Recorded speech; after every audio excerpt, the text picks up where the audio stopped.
네, 먼저 오늘 말씀 중에 성경 말씀 암송 구절을 한번 암송하도록 할 터인데 그냥 외우는 게 쉽지 않아서 설명을 좀 하고 암송을 하도록 하겠습니다.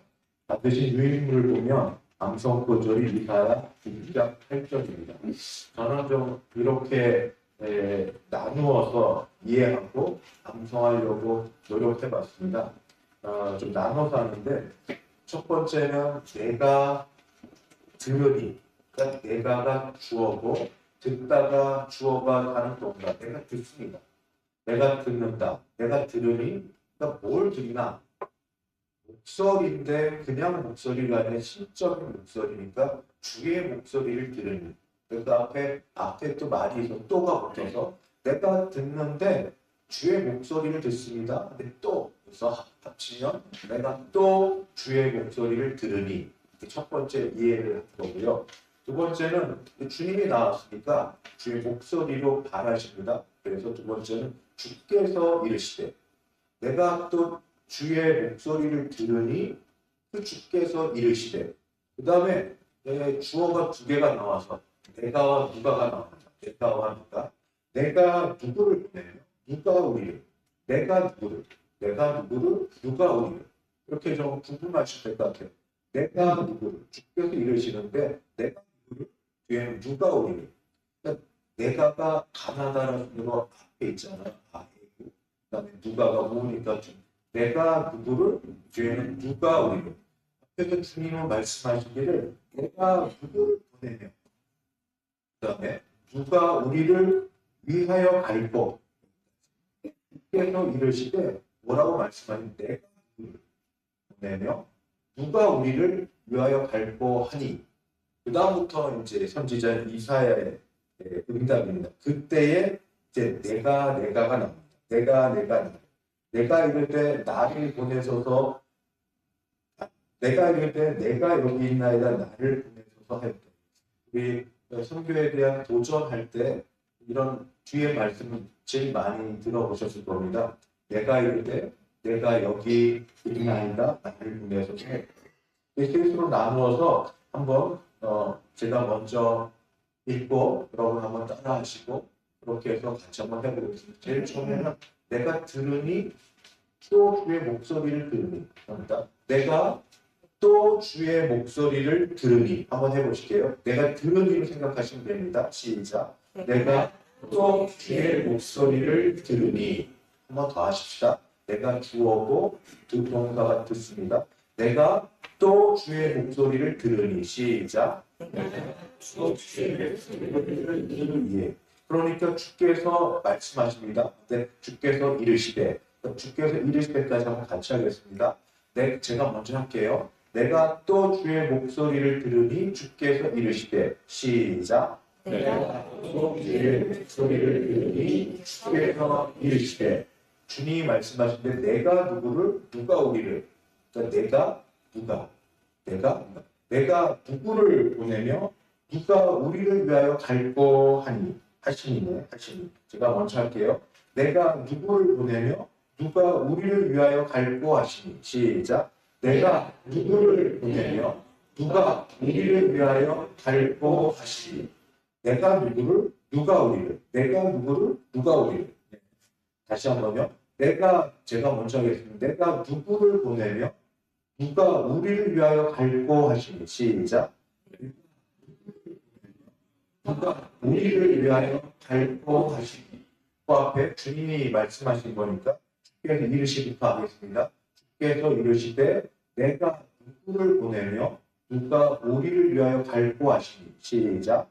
주께서 이르시되 내가 누구를 보내며 누가 우리를 위하여 갈고 하시니. 네, 그렇게 하셨으니까 선지자 이사야의 응답이 있어야 됩니다. 그렇게 하니까 그때에 내가 이럴 때 내가 나를. 내가 여기 있나이다. 내가 여기 있나이다. 나를 보내서 하였더니. 제가 먼저 하겠습니다.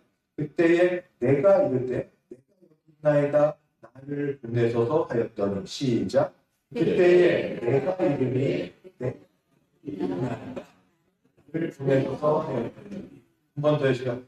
한번 하겠습니다. 그때 내가 이르되 내가 여기 있나이다 나를 보내소서 하였더니 시작. 그때 내가 이르되 내가 여기 있나이다 나를 보내소서 하였더니 또 앞에 주께서 이르시되 내가 이르되 또 같이 대칭해서 또 다시 해보겠습니다. 주께서 이르시되 내가 누구를 보내며 누가 우리를 위하여 갈고 하시니 그때에 내가 이르되 내가 여기 있나이다 나를 보내소서 하였더니 시작. 주께서 이르시되 내가 누구를 보내며 누가 나를 위하여 갈고 하시니 그때에 내가 이르되 내가 여기 있나이다 나를 보내소서 하였더니 처음부터 한번 하고 읽으셔도 됩니다. 저도 보고 할게요. 처음부터 지금 한번 해서 내가 듣습니다. 내가 또 주의 목소리를 들으니 주께서 이르시되 내가 누구를 보내면 누가 우리를 위하여 갈고 하시니 그때에 내가 이르되 내가 여기 있나이다 나를 보내소서 하였더니 시작. 내가 주의 목소리를 들으니 주께서 이르시되 내가 누구를 보내며 누가 우리를 위하여 갈고 하시니 그때에 내가 이르되 내가 여기 있나이다 나를 보내소서 하였더니 이제 마지막입니다. 이사야 6장 8절까지 해서 한 번만 하고 마치겠습니다. 다 같이 하십니다. 시작.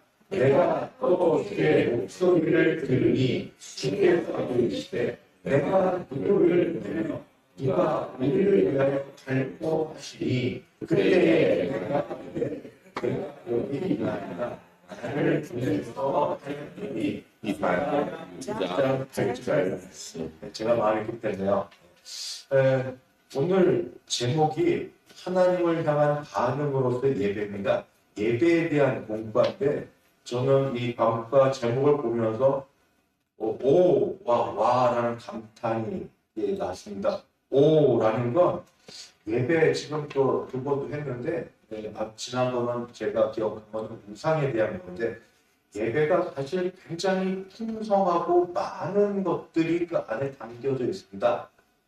굉장히 많아요. 그래서 이렇게 많은 내용이 있어서 감격스러운 가운데 그런데 와는 뭐냐면 이거를 이사야서 6장의 말씀을 갖고 이 예배를 풀어간다는 게 대단해서 그래서 와입니다.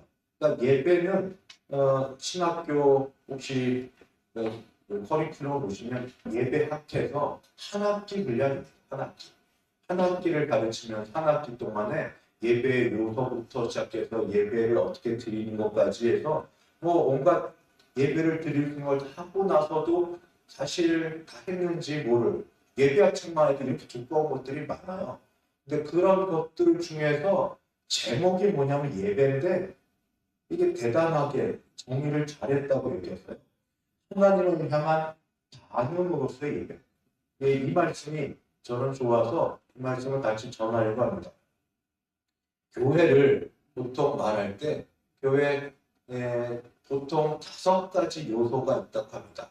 상식이지만 그래도 교회 다니시면 아실 게 교회는 교회당이 예배당이라는 것처럼 예배를 드리는 데입니다. 교회는 예배.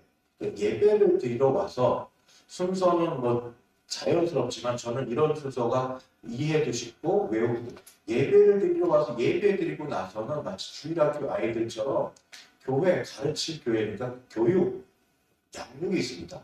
예수님께서 말씀을 가르치게 하셨던 것처럼 교육, 양육이 두 번째입니다. 예배가 첫 번째라면 예배 드린 이후에 마치 분방 공부, 주일학교 하는 것처럼 교육 또는 양육이 있고 그렇게 교육, 양육이 있은 다음에 그냥 가르침만 하면 조금 아쉬우니까 친교, 교제가 있습니다. 사도신경에는 성령의 교통케 하심이 있는 것처럼 친교, 교제가 있습니다. 초대교회 사도 이 교회도 그랬던 것처럼 친교, 교제가 있어 즐겁고 그렇게 우리끼리만 하면 안 되니까 그 다음에 세 번째가 친교, 교제라고 네 번째가 섬김 또는 봉사입니다. 그러니까 이렇게도 봉사를 하고 저렇게도 봉사를 하고 주방 봉사도 하시고 생사적으로 봉사도 하시고 이렇게도 봉사도 하시고 그게 네 번째고 다섯 번째는 끼리끼리만 하면 안 돼. 흩어져야 됩니다. 흩어지는 게 동일 문화권이면 전도라고 얘기했고 그다음에 타문화권이면 선교라고 얘기합니다.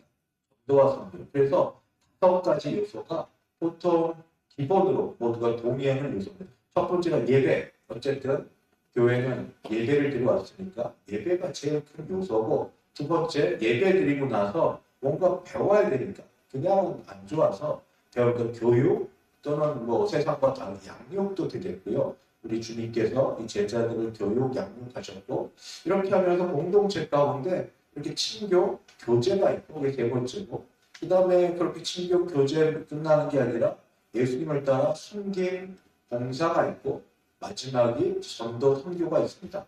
그런데 저는 그 중간의 단계는 어떻게 되든지 간에 처음과 마지막은 대단히 중요하게 여기는데, 교회는 예배로 시작했다가 전도 또는 선교로 맞춰야 된다. 그렇게 생각합니다. 5가지 요소가 다 중요하지만 뭐 양육을 먼저 할 수도 있겠고, 뭐 친교 교제를 할 수도 있겠고, 봉사를 할 수도 있지만, 저는 그래도 하나님께 예배 드리러 온 세상과 다른 공동체 모임이니까 예배가 제일 우선이고, 제일 중심이고, 그 다음에 이렇게 저렇게 한 다음에 마지막은 파송으로서 전도 또는 선교. 전도 선교가 뭐냐? 교회마다 전도회가 있고 선교회도 있는데, 뭐 물 건너가면 선교고 물 안 건너가면 전도냐? 그렇지 않고, 저는 문화권에 따라서 언어와 문화의 차이를 따라서 동일 문화권이면 동일 언어고, 그러면 전도가 좀 더 맞는 것 같고요. 선교는 문화가 달라서 언어가 다르면 선교로 봐서 하는데, 어쨌든 예배로 시작했다가 중간중간 이렇게 다 훈련되고 해서 마지막은 전도 선교로 나가는 것. 이것을 교회의 가장 중요한 요소로 봅니다. 그런데 오늘 이 이사야서 말씀이 이 짧은 말씀 가운데 이 모든 걸 포함하고 있어요. 너무 이 선택을 잘한 말씀인데, 이 말씀을 조금 이따 더 보기 전에 오늘 유인물 보시면 앞에 본문 이해라는 게 있습니다. 이게 어떻게 표현되고 있는지를 같이 한번 보시겠습니다. 본문 이해 한번 같이 읽어봅니다. 본문 이해 시작. 하나님 나라의 백성과 공성을 위한 올바른 예배는 하나님의 초청에 신실하게 반응하는 예배입니다. 하나님은 이스라엘에게 들어오셨듯 예배로 우리를 초청하십니다. 본문은 하나님이 초청하신 예배 속에서 일어나는 일들을 구체적으로 알려주는데, 바로 경배와 고백, 결단입니다. 이 모든 과정은 우리의 세계관 형성에 중요하게 사용되는 언어를 통해 표현되고, 예배자는 언어로 하나님께 반응하며 성경적 세계관을 구현해냅니다. 성경적 세계관은 예배 안에서 하나님과의 올바른 관계를 구축하고, 말씀을 통해 주어지는 소명에 반응하는 모습을 통해 우리 반응에서 실현됩니다. 중간에 막 어려운 말이 많이 나와요. 언어를 통해 표현되고, 구축해 나가고, 구현해 나가고, 이런 것들은 참 쉽지 않은 말들인데 쓰여지는데, 저는 여기에서 3가지를 잘 끄집어냈다고 여깁니다. 바로 중간에 있는데, 예배에서 3가지가 경배, 고백, 결단. 경배, 고백, 결단. 이게 예배에 있어서 매우 중요한 요소입니다. 경배하고 고백하고 결단하고. 경배는 마땅히 예배를 받으실 대상이신 하나님을 향하여 경배 드리는 거고, 그것이 찬양이 되었던 또는 자세가 되었던 그렇고, 고백은 주로 죄에 대한 고백 또는 삶의 인도하심에 대한 고백이 될 것이고, 그러면 마지막이 결단으로 나아갑니다. 그런 의미에서 오늘 이 이사야서 말씀이 바로 이 모든 게 같이 나와 있습니다. 나와 있는 거를 우리 오른쪽에 말씀 속으로 보실 때 1번, 2번, 3번을 보시면 경배 그리고 고백, 결단의 순으로 이렇게 되어 있습니다. 한번 하나씩 좀 같이 보시겠습니다. 먼저 이사야가 1번 말씀 속으로, 이사야가 하나님을 만났습니다.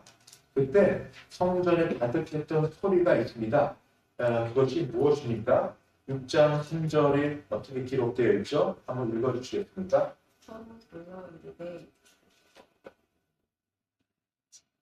소리가 들렸다가 안 들려가지고 큰 소리 좀 해주시겠어요? 이사야 1장 먼저 읽어주세요. 서로 불러 이르되 예. 거룩하다 거룩하다 거룩하다 만군의 여호와여 그의 영광이 온 땅에 충만하도다 하더라. 장모님 감사합니다. 네, 다 하시는데 장모님이 또 교인의 대표로 읽어줘서 감사합니다. 여기서 6.3절은 바로 세 가지 나옵니다. 자, 6.3절에 그 거룩하다, 거룩하다, 거룩하다. 네, 이게 처음에 신학교에서 이 거룩하다가 세 번 나온 게 삼위 하나님이어서 한 번은 성부 하나님께, 한 번은 성자 예수님께, 한 번은 성령 하나님께 라는 말을 하셔서 처음에 좀 웃기도 했어요. 근데 생각할수록 틀리지도 않은 그런 말입니다. 우리 예배는 여쭤볼게요. 하나님께 예배드립니까? 예수님께 예배드립니까? 성령님께 예배드립니까? 분명히 얘기하셔야 돼요. 하나님, 성부 하나님, 아니 성자 예수님, 성령 하나님. 예, 그렇게 해야 기도하면 성자 예수님도 되는데 저는 삼위 하나님이라고 여겨요. 모두 삼위 하나님 모두 경배의 대상이시고 예배를 받으시어서 저는 삼위 하나님께 예배를 드리는데 그런 의미에서 거룩하다, 거룩하다, 거룩하다 세 번이 삼위 하나님께 대한 경배에 대한 말씀이라 이렇게 하는 것을 동의도 하면서 근데 너무 과하게 하면 안 돼서 보통 한 번은 보통 쓰는데 두 번은 강조고 세 번은 절대 강조 이렇게 얘기를 해서 그만큼 하나님에 대해서 이렇게 나아갈 때 거룩에 대해서 말합니다. 기도를 시작하실 때 제가 대성교회 와서 배운 거예요.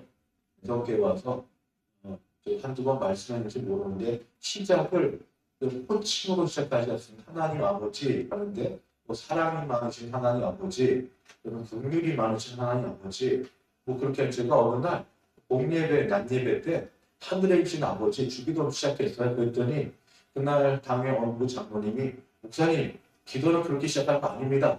네? 기도는 거룩하신 하나님 시작해야 됩니다. 그래서 잠깐 벙쪘는데 조금 억울하고 가르침을 받긴 했지만 그래서 그 주중에 다른 목사님께 전화를 돌렸어요.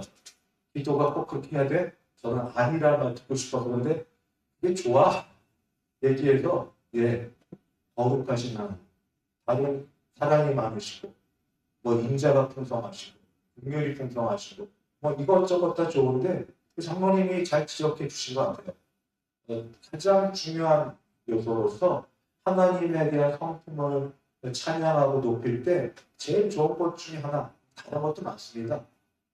그렇지만 거룩하신 하나님 아버지가 좋은 것 같아요. 그래서 거룩. 그래서 시작이 바로 처음에 여기 나오는 것이 경배인데 경배를 어떻게 드리냐면 하나님의 성품, 하나님의 어떤 분이신가를 꼭 집어서 그것을 드러내서 찬양하는 건데 그것이 거룩하다, 거룩하다, 거룩하다, 거룩하다, 거룩하다. 그런 식으로 하여서 오늘 이사야가 하나님을 만날 때 성전에 가득했던 소리, 들었던 소리는 스랍들, 천사들 가운데도 계급이 있는데 가까이 있는 천사들이 더 조금 좀 높은 위치의 천사들이 아니겠습니까? 그런 것처럼 가장 가까이 있는 천사들이 여섯 날개를 가지고 거룩하다, 거룩하다, 거룩하다 외쳤던 것을 같이 보시면서 여러분들도 뭐 여러 식으로 기도의 시작이 될지라도 혹시 좀 의식적으로, 의도적으로 한 번, 두 번쯤은 거룩하신 하나님 아버지 하는 것도 기도 시작할 때 제가 추천하는 바입니다. 두 번째, 공배가 있었다면 두 번째가 고백입니다. 하나님을 직면한 이사야가 입술을 통해 내뱉은 고백. 고백은 무엇입니까? 6장 5절입니다. 누가 좀 읽어주시겠습니까? 이사야 6장 5절.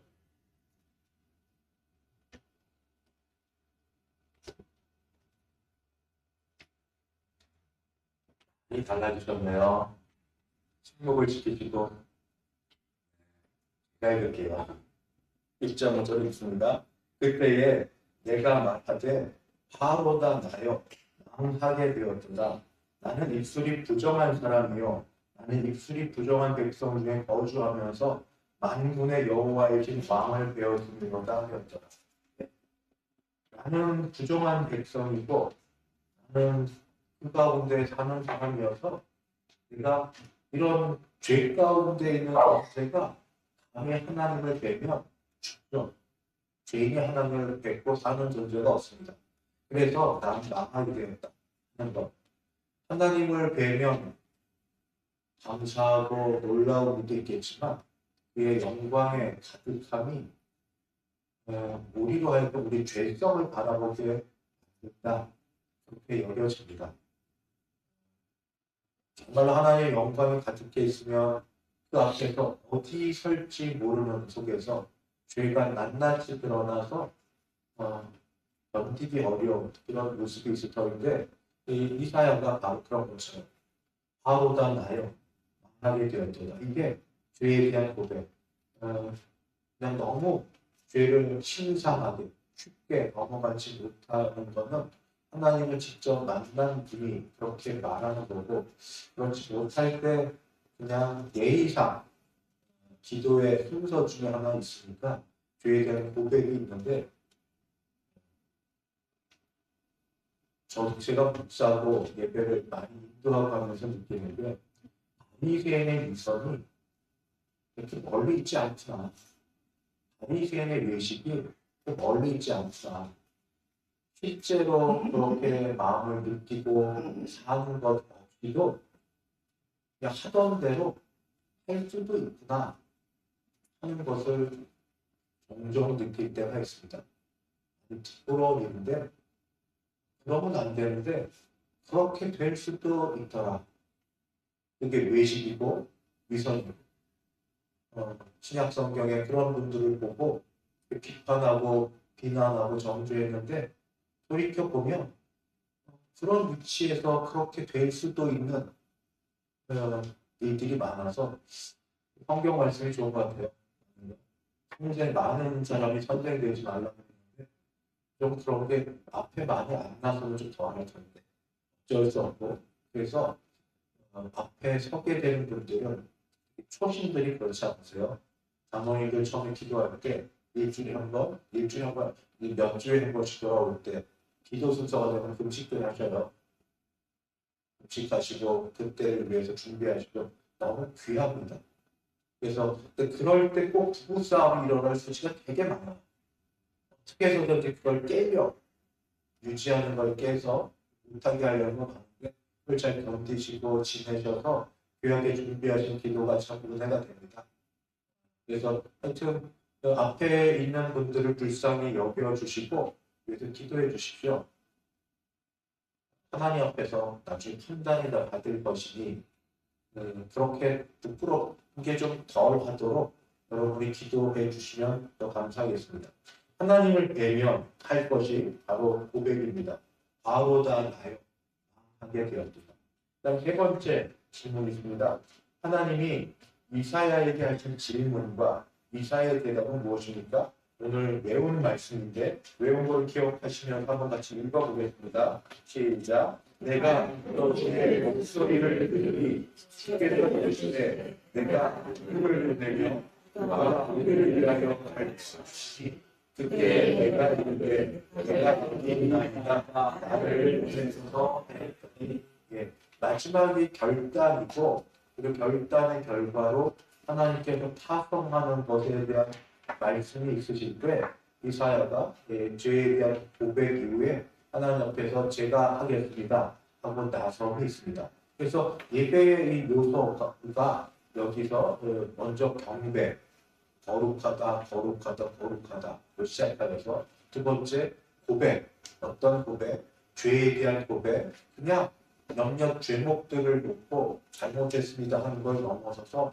하나님의 존전 앞에서 그의 광활하신 그의 영화로우신 앞에 비춰지는 내 모습이 부정하고 깨끗이 못한 것에 대한 고백, 바로다 나의 망하게 되었다. 이런 중심에는 고백이 있고 그런 고백 이후에 그 다음에 이제 하나님 회복이 있는 거죠. 회복에 있어서 하나님이 사명을 맡기실 때 감히 감당할 수 없지만 그러나 은혜 받은 자로서 제가 하겠습니다 하는 고백이 사명으로 있는 결단까지가 있습니다. 이렇게 해서 이 이사야서 6장의 말씀이 있는데 이번에도 매우 좋은 게 제목과 관련하면서 제목이 하나님을 향한 반응으로서의 예배입니다. 그런데 뒷면을 보면 묵상 이야기가 있습니다.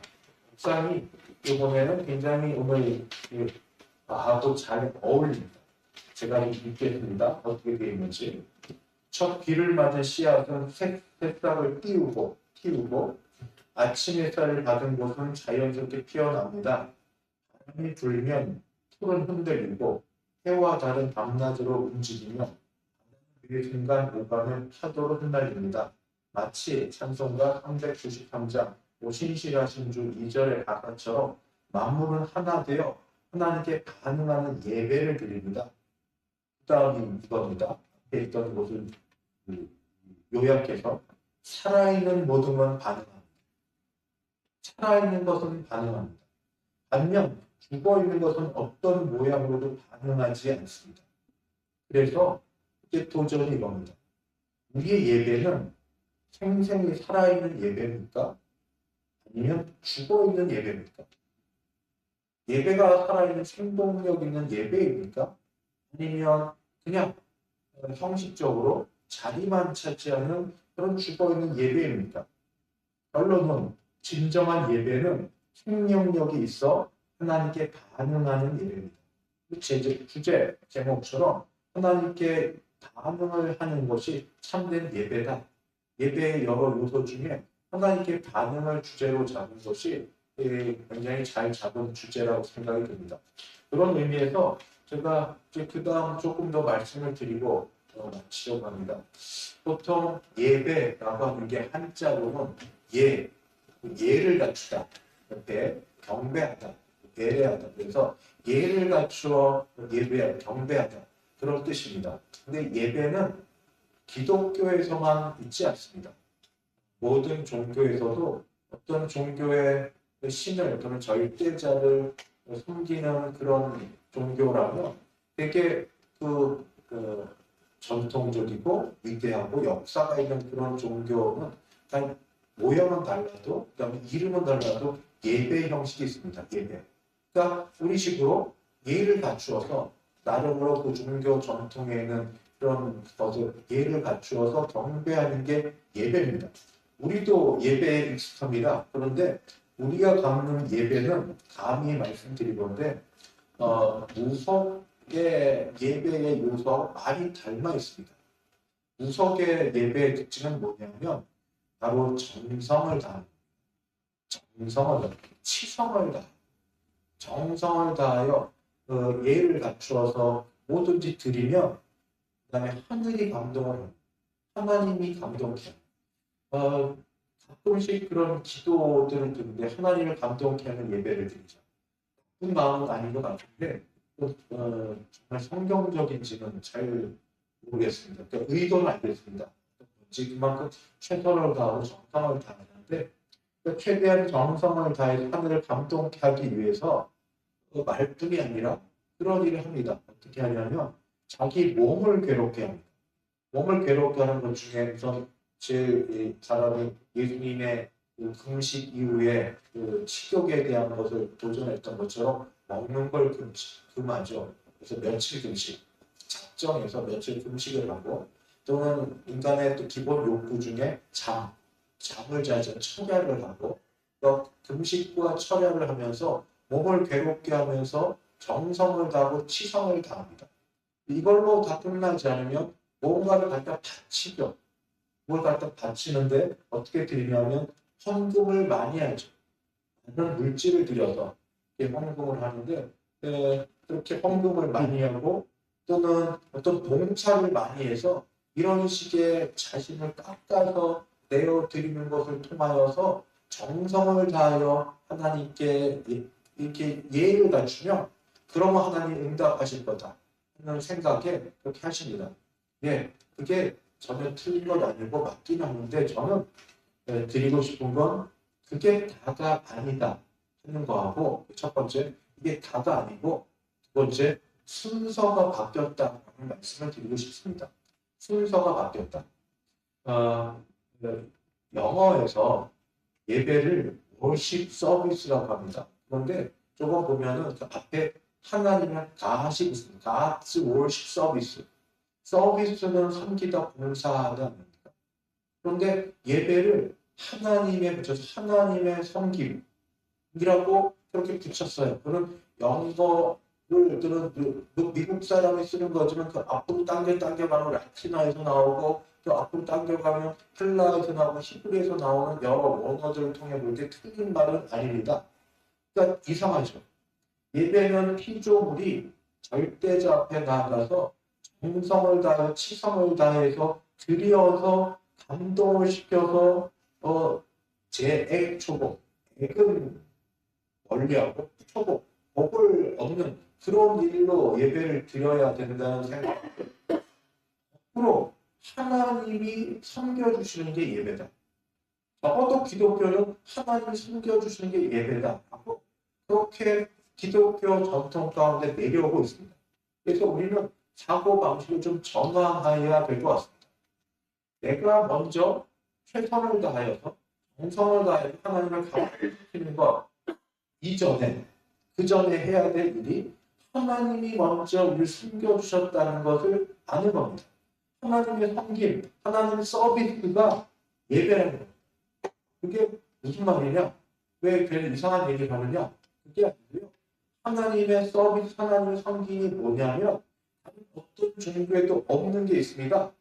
그게 바로 하나님이 우리를 어떻게 섬겨주셨는가? 인간의 몸을 입고 이 땅에 오셨습니다. 하나님이 어떻게 우리를 섬기셨는가? 인간의 몸을 입고 이 땅에 오셔서 자기 몸을 제물로 내어주셨습니다. 이 죽음입니다. 십자가의 죽음입니다. 하나님의 섬김입니다. 하나님의 우리를 위한 봉사의 가치가 바로 십자가의 죽음입니다. 이런 아들의 섬김 죽음을 아버지 하나님이 받으셔서 죽음은 저주고 죽음은 진노의 그런 결과인데 하나님으로부터 벌받은 결과인데 그대로 두지 않으시고 일으켜 세우셔서 부활케 하십니다.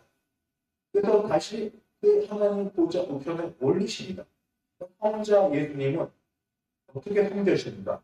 자신이 직접 내려오셔서 인간의 제한된 몸을 입고 내려오셔서 자신의 이 모든 걸 들여 다 이 백성들을 섬기고 가르치고 내어주고 다 하시다가 마지막에 내어주는 생명을 내어주셔서 생명을 내어주시면 우리를 숨겼고 그런 아들을 하나님 아버지는 받아주셨고 받아주시는 하나님 그런 십자가 죽음과 부활이라는 게 복음인데 이 복음을 들게 할 때 복음이 들려질 때 성령 하나님께서 우리의 마음을 열게 하셔서 믿음을 갖게 하시는 것. 그러니까 삼위 하나님이 우리를 섬겨주시는 게 예배의 우선입니다. 다시 말씀드리면 예배에서는 삼위 하나님이 우리를 섬기는 서비스가 먼저고 그 다음이 거기에 대한 반응이 그 다음 우리입니다. 그래서 삼위 하나님 우리를 섬겨주는 서비스가 뭐냐면 바로 복음이 예배 때마다 선포되는 겁니다.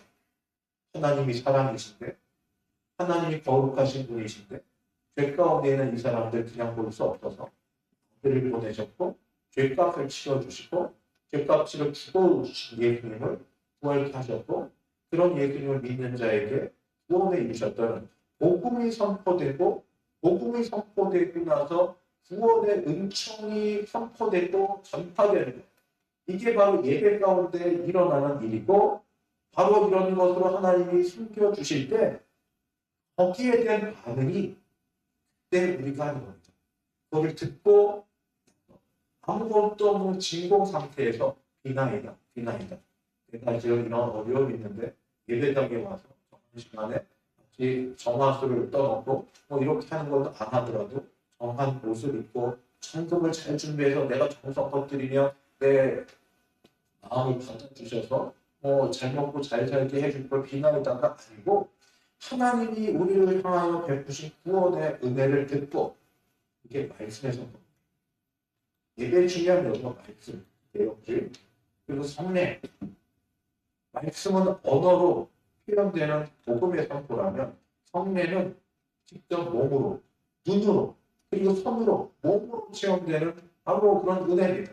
성례, 거룩한 예식, 세례, 물로 씻고 그다음에 죽었다가 다시 살아나고 성찬, 주님의 몸, 주의 피 먹고 마시면서 그 일들이 매 예배 때마다 반복이 되는 겁니다.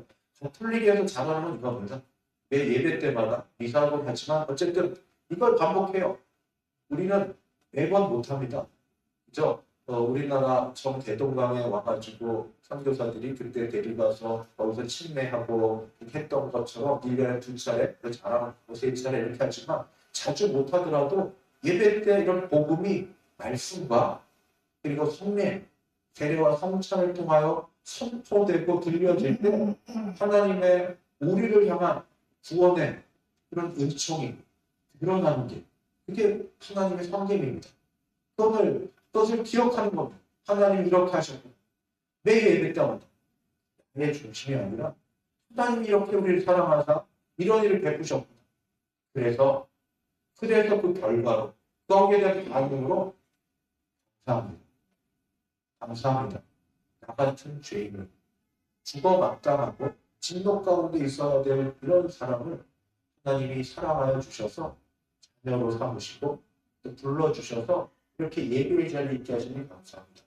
하는 반응으로서 감사가 나오고 감사가 목조가 붙여져서 찬양이 되고 거기에 대한 마음으로 기도를 여러 개 다 같이 들어갔지만 간구도 있고 또 이렇게 그러니까 반응이 맞습니다.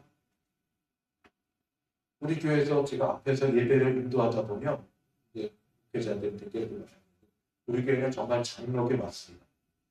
거룩합니다. 예배 때마다 거룩합니다. 그래서 반응을 최대한 절제합니다. 웃고 싶어도 응? 하고 가고 별로 박수도 칠까 말까 하고 잘 안 하고 그냥 몸도 잘 안 흔들고 그냥 그렇게 아주 거룩합니다. 근데 해보니까 아쉬워요.